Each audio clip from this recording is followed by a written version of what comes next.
evidence of our lack of achievement, because कौन से sector में हम आगे गए हैं? मिस्टर स्पीकर, फिर यही आपका economic survey lovingly talks about, you know, the blue economy and the artificial intelligence, and I was very impressed to see that, and I thought there will be a policy on how will Pakistan harness artificial intelligence for Pakistan's benefit, and you find out nothing on it. They're just telling us about what's happening in artificial intelligence all over the world. So agar this is what the produce of our finance ministry, then we have to ask ourselves the question कि हम कहाँ जा रहे हैं और हम क्या achieve करने की कोशिश करें. और मिस्टर स्पीकर, मैं यहाँ ज़रूर कहना चाहूँगी, एक गाड़ी को, let's take the example of a car or a house which needs a deep reconstruction or a deep renovation, और आप सिर्फ उसकी पेंट जॉब करते रहें, और ये कि या किसी कार को अगर डीप ओवरहॉल चाहिए इंजन को, और हम सिर्फ उसको ऊपर से पेंट कर करके, we cannot have a different solution, Mr. Speaker. And where we are right now, Mr. Speaker, there are two sectors. देखें, हम सबको ये पहचानना चाहिए, मानना चाहिए, जानना चाहिए कि इस हुकूमत के पास वही वसाइल हैं जो इस मुल्क के पास हैं, और ये मुल्क इस वक्त डीपली इंडेटेड है बिकॉज ऑफ ऑल द शाखर्चियाँ और all the badly executed plans that have been done over the last many decades. If we don't prioritize two sectors, and in my mind, energy sector को अगर आप prioritize नहीं देंगे और उसमें से vested interest नहीं लेके आएंगे, आज आपको अखबारात ये बता रहे हैं कि solar energy manufacturing, solar power panels manufacturing की policy ये हुकूमत चौथी दफ़ा नहीं दे सकी. मिस्टर स्पीकर, शायद इसलिए क्योंकि सोलर तो सन है ना, वो तो आके अपने लिए किसी को कुछ दे नहीं सकता आगे जाने के लिए. क्या पाकिस्तान को इस वक्त इस चीज़ की ऐशत ज़रूरत नहीं है कि हम हर किस्म के ऑल्टरनेट एनर्जी के पॉलिसी को हार्नेस करके उसको एक्चुअली एग्जीक्यूट भी कर सकें, बजाय इसके कि हम उसके बारे में बातें करते रहें? और मिस्टर स्पीकर, एनर्जी सेक्टर को इस वक्त अगर हमने पूरी तरह रिफॉर्म ना किया और उसके जो लाइन लॉसेज हैं वो हमने एक तरीका बना लिया है कि अपनी एफिशिएंसी में कुछ नहीं करना और लाइन लॉसेज लेके पाकिस्तान की गरीब आवाम पे फेंकते चले जाने. आज आपकी इंडस्ट्री बैठ गई है, आपके घर की लाइटें बंद हो गई हैं बिकॉज आज आपकी बिजली अनरियलिस्टिकली एक्सपेंसिव है for anyone to be able to afford. और फिर आप कहते हैं कि लोगों को आप फुली उसके अंदर हार्नेस कर ही रखें और उनको बाकी आप ऑप्शन भी ना दें. दूसरी, so one, you have to prioritize energy. दूसरा, mister speaker, it's obvious we are in agrarian sector, agrarian economy. क्यों हम एग्रीकल्चर को प्रायोरिटाइज क्यों नहीं कर सकते? एग्रीकल्चर में मॉडर्नाइजेशन हम क्यों नहीं कर सकते? क्यों हम बार बार बैरूने मुल्क फार्मर्स को सब्सिडाइज करते हैं at the expense of our own? Mister speaker, इस फ्लोर पे प्राइम मिनिस्टर ने अपनी मेडन स्पीच में एक कमिटमेंट की थी. उन्होंने कहा था फर्टिलाइजर सेक्टर को मैं आज के बाद सब्सिडी नहीं जाने दूंगा in the name of the farmer. Mister speaker, मैं ask you, this many months from that one commitment, what became of it? Because the vested interests are too deep and the farmer of Pakistan is too weak. This is the reality. And Mr. Speaker, I think हमें यहाँ पे एक दूसरे को बोलने बुलाने के बजाय, मतलब इस मुल्क के लोग हमारी तरफ देख रहे हैं. Maybe they have no expectations of us, right? But क्या हम ये खुद नहीं देखते कि 22 साल मेरे जैसे बंदे को अगर इस पार्लियामेंट में हो गया और हमने इस मुल्क को आगे बढ़ते हुए के बजाय हमने बहुत सारी एक्टिविटी करके बहुत सारे मुल्कों को आगे बढ़ते हुए देखे. हमने रवांडा जैसे मुल्क को जहाँ पे जेनोसाइड हो रही थी और क्या क्या कुछ नहीं, और आगे because they were focused, because they prioritised.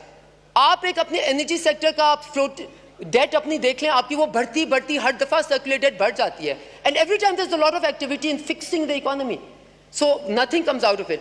और mister speaker, at the end I would like to say, मैंने आपका बहुत टाइम लिया और आपने मुझे बहुत खुश दिली से टाइम दिया, इसलिए आई वुड लाइक टू से कि आई थिंक जब तक हम ये समझें कि हम यहाँ islands of excellence of development spending कर सकेंगे with vast oceans of depravity in districts like Muzaffargarh and many districts in Sindh and Balochistan, तो हम आगे नहीं चल सकते एज अ मुल्क.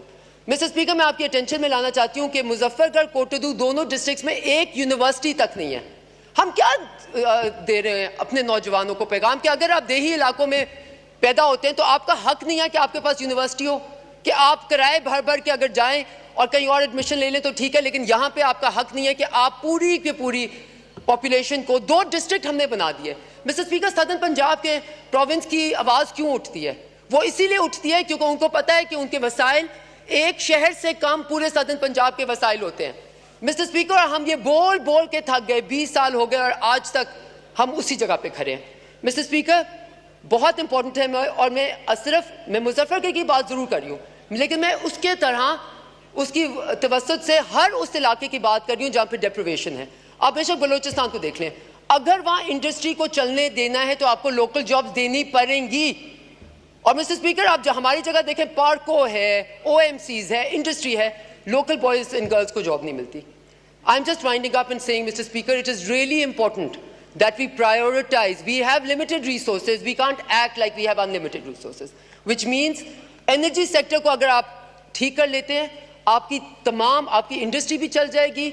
और एग्रीकल्चर में मिस्टर स्पीकर, किसान आपसे सब्सिडी नहीं मांग रहा, वो आपसे अपना हक मांग रहा है। आपने उनकी इनपुट प्राइसेस 3000% अगर बढ़ा दिए हैं तो एटलीस्ट जो कमिटमेंट आपने उनको दी थी वो देना उनको भीख नहीं है, उनका हक है। Evidence of our lack of achievement, because कौन से सेक्टर में हम आगे गए हैं मिस्टर स्पीकर? फिर यही आपका economic survey lovingly talks about the blue economy and the artificial intelligence, and I was very impressed to see that, and I thought there will be a policy on how will Pakistan harness artificial intelligence for Pakistan's benefit, and you find out nothing on it. They're just telling us about what's happening in artificial intelligence all over the world. So agar this is what the produce of our finance ministry, then we have to ask ourselves the question कि हम कहाँ जा रहे हैं और हम क्या achieve करने की कोशिश कर रहे हैं। और मिस्टर स्पीकर, मैं यहाँ ज़रूर कहना चाहूँगी, एक गाड़ी को, let's take the example of a car or a house which needs a deep reconstruction or a deep renovation, और आप सिर्फ उसकी पेंट जॉब करते रहें, और ये कि या किसी कार को अगर डीप ओवरहॉल चाहिए इंजन को, और हम सिर्फ उसको ऊपर से पेंट कर करके, we cannot have a different solution, Mr. Speaker. And where we are right now, Mr. Speaker, there are two sectors. देखें, हम सबको ये पहचानना चाहिए, मानना चाहिए, जानना चाहिए कि इस हुकूमत के पास वही वसाइल हैं जो इस मुल्क के पास हैं, और ये मुल्क इस वक्त डीपली इंडेटेड है बिकॉज ऑफ ऑल द शाखर्चियाँ और all the badly executed plans that have been done over the last many decades. If we don't prioritize two sectors, then in my mind, energy sector को अगर आप prioritize नहीं देंगे और उसमें से vested interest नहीं लेके आएंगे, आज आपको अखबारात ये बता रहे हैं कि solar energy manufacturing, solar power panels manufacturing की policy ये हुकूमत चौथी दफ़ा नहीं दे सकी। मिस्टर स्पीकर, शायद इसलिए क्योंकि सोलर तो सन है ना, वो तो आके अपने लिए किसी को कुछ दे नहीं सकता आगे जाने के लिए। क्या पाकिस्तान को इस वक्त इस चीज़ की ऐशत ज़रूरत नहीं है कि हम हर किस्म के ऑल्टरनेट एनर्जी के पॉलिसी को हार्नेस करके उसको एक्चुअली एग्जीक्यूट भी कर सकें, बजाय इसके कि हम उसके बारे में बातें करते रहें।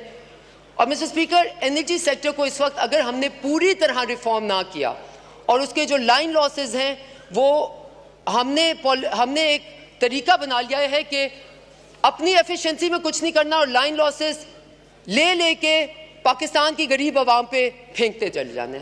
आज आपकी इंडस्ट्री बैठ गई है, आपके घर की लाइटें बंद हो गई हैं बिकॉज आज आपकी बिजली अनरियलिस्टिकली एक्सपेंसिव है for anyone to be able to afford. और फिर आप कहते हैं कि लोगों को आप फुली उसके अंदर हार्नेस कर ही रखें और उनको बाकी आप ऑप्शन भी ना दें।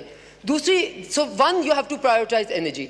दूसरा mister speaker, it's obvious we are in agrarian sector, agrarian economy. क्यों हम एग्रीकल्चर को प्रायोरिटाइज क्यों नहीं कर सकते? एग्रीकल्चर में मॉडर्नाइजेशन हम क्यों नहीं कर सकते? क्यों हम बार बार बैरून मुल्क फार्मर्स को सब्सिडाइज करते हैं at the expense of our own? Mister speaker, इस फ्लोर पे प्राइम मिनिस्टर ने अपनी मेडन स्पीच में एक कमिटमेंट की थी। उन्होंने कहा था फर्टिलाइजर सेक्टर को मैं आज के बाद सब्सिडी नहीं जाने दूंगा in the name of the farmer. Mister speaker, मैं ask you, this many months from that one commitment, what became of it? Because the vested interests are too deep and the farmer of Pakistan is too weak. This is the reality. And Mr. Speaker,